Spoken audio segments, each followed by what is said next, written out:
السلام عليكم. النهارده جاي اكلمكم عن دواء جديد اسمه ناد بلس. بيقولوا عليه ده اللي بيرجع حالة الشيخوخة لمرحلة الشباب.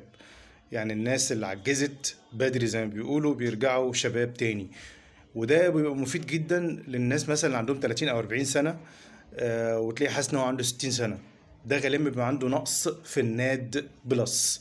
يبقى لما واحد يحس كده ان هو اكبر من سنه ومش قادر يعمل مجهود، وان الاعضاء الجسم مبقتش شغاله كويس، وانه بيتعب وامراضه بتزيد والكلام ده كله، بنسبه كبيره الناد بلس قليل عنده. العلماء وجدوا ان الناس الكبار في السن او الناس اللي عندها شيخوخه عندهم نسبه ناد بلس قليله جدا، بتقل اكتر من النص. فبالتالي لما ندي الناد بلس ممكن يرجع لمرحله الشباب بعد الشيخوخه. ولكن التجارب اللي اتعملت اعزكم الله على الحيوانات وعلى الانسجه البشريه في المعامل، ولكن ما اتعملتش على عدد كبير من البشر.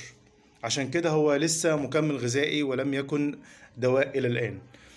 طبعا مكمل غذائي بيتاخد عن طريق الفم، لكن في منه حقن بره بتتاخد وده دواء، ولكن لسه ما خدتش موافقه الاف دي اي، منظمة الصحة والغذاء الأمريكية.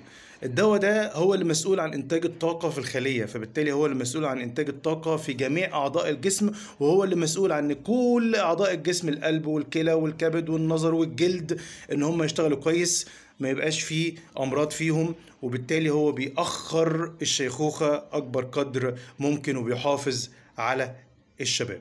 الدواء ده تاني اسمه ناد بلس. سلام عليكم.